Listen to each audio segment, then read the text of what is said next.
Where's Richard J. Durbin? What is the J? I don't even know. Joseph. Yussel, as they say in Brooklyn. Keep my mask on, sorry. Any of you ever hear of Yussel? There you go. Yussel is the Yiddish of Joseph. Yeah, Prescott. There you go. You thought it was noodles. Well, that's close, I think. I think there's something like noodles that has a similar word. All right, good afternoon, everybody, and thank you for joining us. I want to thank our great leadership team of Durbin, Murray, and Stabenow for joining us as well. Now, we had a very good virtual caucus meeting an hour ago. We're all energized by the opportunities that are ahead with the new Senate majority. Our entire caucus agrees we must have big, strong, bold action to deal with this crisis. For the last 6 years, Leader McConnell and the Republicans turned the Senate into a legislative graveyard. Now that Leader McConnell has relented on his demand that was preventing the Senate from moving forward with an organizing resolution, we can begin work to help the American people get out of this crisis and make America bigger and better and stronger. And as I've been saying all along, the Senate will deal with three things simultaneously: nominations, we're working to confirm more nominees this week; a fair impeachment trial; and delivering emergency COVID relief. We want to work with our Republican colleagues to advance this legislation in a bipartisan way, but the work must move forward, preferably with our Republican colleagues, but without them if we must. Time is of the essence to address this crisis. We're keeping all options open on the table, including using budget reconciliation. The first step to pursuing COVID relief legislation through reconciliation would be to pass a budget resolution. And so, in keeping our options open on our caucus call today, I informed senators to be prepared that a vote on a budget resolution could come as early as next week. Senator Yussel.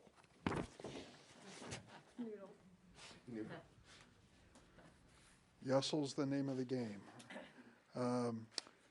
It's a year ago, it was a year ago this week, that the first coronavirus patient was diagnosed in my state of Illinois.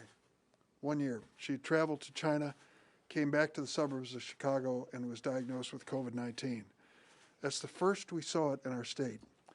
A year later, 1 million people in my state have been infected by the COVID-19 virus, and 19,000 have died. That happened in 1 year. We have not won this war yet against this COVID-19 or this pandemic. We're in a situation politically, though, where some people would like to think we have. Those would be the same people who would say, you know, D-Day was so successful, we don't have to continue this war, do we? Quarterbacks who say, can we end this in the third quarter? That'd be just enough for me. Well, that doesn't reflect reality. We still have a battle to fight here. Go home and ask people how much access they have to vaccines. Patty has been a leader on this issue. And people don't. I can tell you in my hometown in Springfield, Illinois, calling the Sangamon County Health Department, trying to find a day when you can get a vaccination, even for eligible groups, is 50-50, whether you'll even get through. And that's the reality of what we faced with in terms of these vaccines. What President Biden has said is we need to get serious about this, and now. If we're not deadly serious about this, then this is going to be a deadly pandemic much, much longer. And that means moving now, ending the debate and moving forward with passing legislation to extend the vaccines and to make sure that more and more of them are being produced. That isn't the end of it. We have so many thousands of people in my state, 350,000 claiming unemployment benefits, 190,000 pandemic unemployment assistance, and 210,000 pandemic emergency unemployment compensation. These people don't have anywhere to turn. And if we're going to cut off our benefits to them, it's fundamentally unfair to these families. I was in on the ground floor of the so-called Common Sense Caucus, 908 Caucus, bipartisan caucus of senators. And the reason we came up with the bill we did, and gave it to the leaders to complete in December was we said, this is an emergency bill affecting the first quarter of the year. So what are we going to do about the rest of it? That's what President Biden is challenging us to do, is to make sure that we do something about the rest of the year in terms of improving the economy. The cash payments for families, we can have a good argument as to the exact formula, and I think we should. But the bottom line is these families are desperate for financial assistance and they need it now. I'm just going to close. I'm not the economist and the expert in the subject, but someone who is.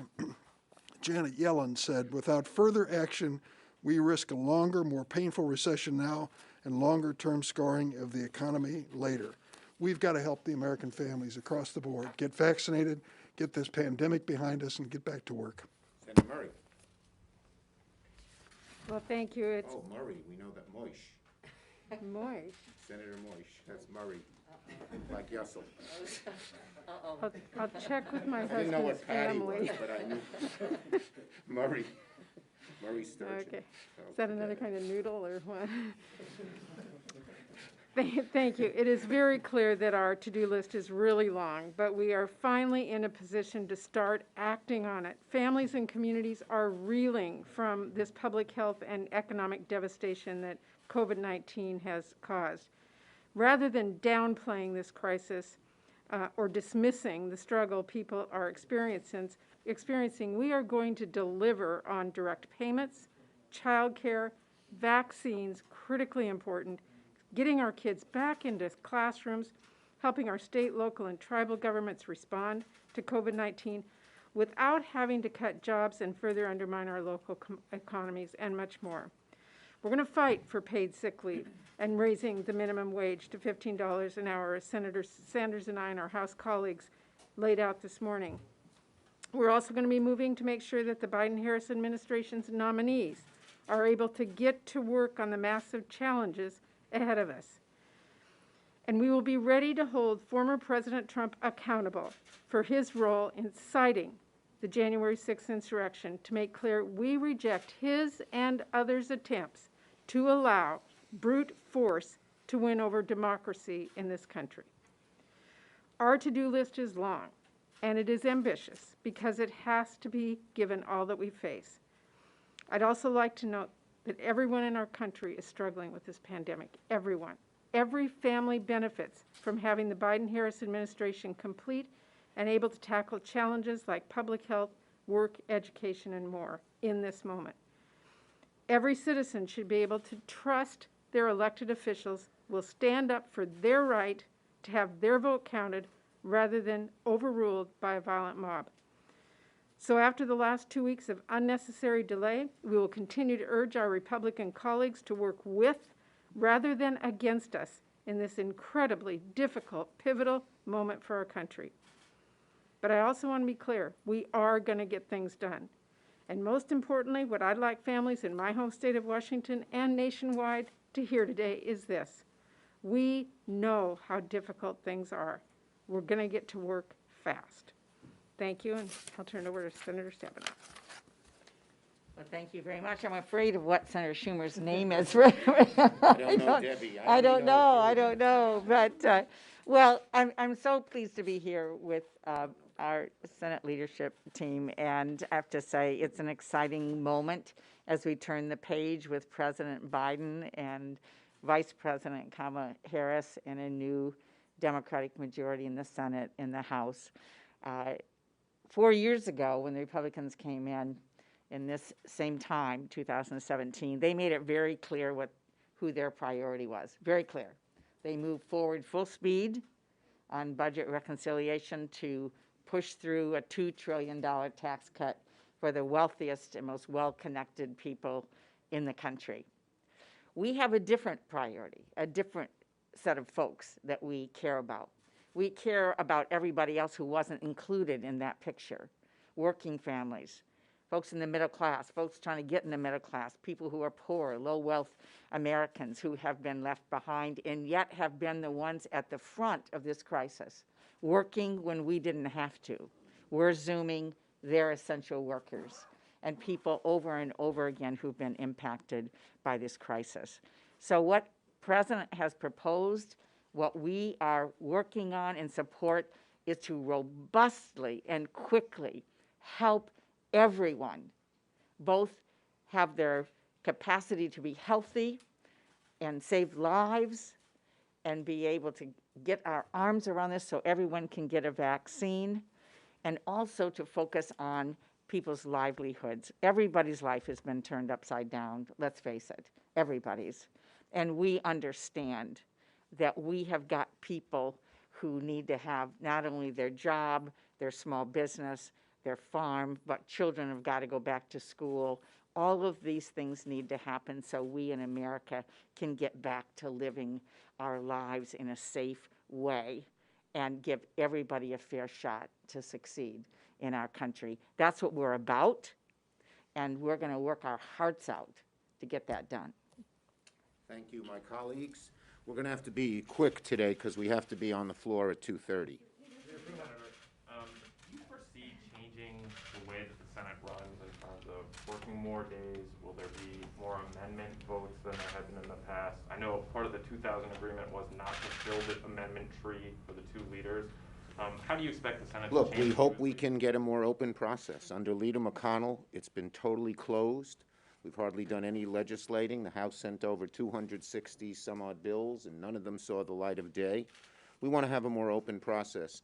Our number one goal, we have to get big, bold things done, both to deal with COVID and to deal with the underlying crises in America, such as climate, such as economic and racial inequality, such as making our democracy more perfect. That is our number one goal, and we will try to work the Senate so much more is accomplished than when McConnell was leader. Yes? Leader Schumer, you're talking, it sounds like you're going to move very quickly on reconciliation, like, possibly.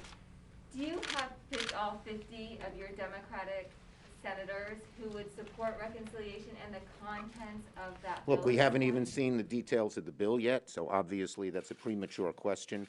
But I think our caucus is united in that we need big, bold change. In 2013, with the nuclear option, Democrats said, no, we're not going to go down that road. The filibuster will still be here. 10 months later, they opened the door on nuclear option 1. Can you, number one, guarantee that in 10 months that won't be the case? And how do you explain to those who are pushing the Democrats to get rid of the filibuster that we can't do that right now? How do you The bottom line is very simple. We are united in that we need big, bold change in America, and we will figure out the best way to get that done. Next. You've got several new members of your caucus. How do you suggest they get ready for impeachment? What should they be reading and what should they be doing?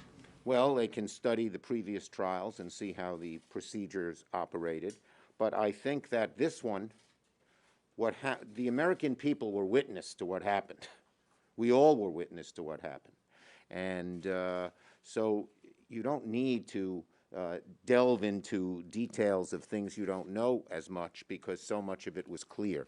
And look, to me, what Trump did was the most despicable thing any president has ever done. I believe he should be convicted. Yes?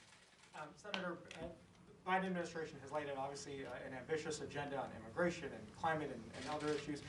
They seem to have been open to potentially breaking some of those things down instead of one larger package. Is that something that you might consider? Look, I read that in the paper today. I haven't had any discussions with them about that at this point.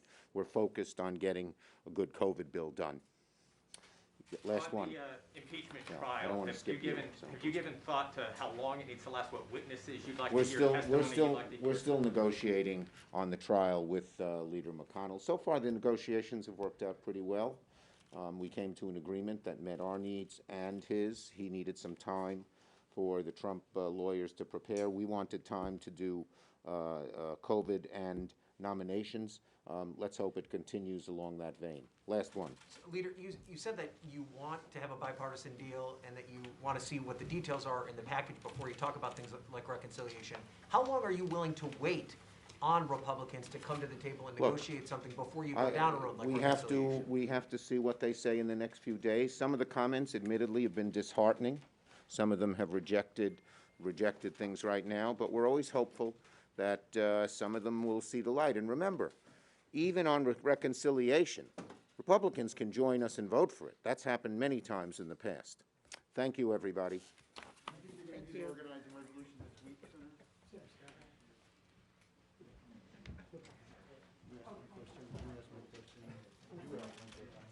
What?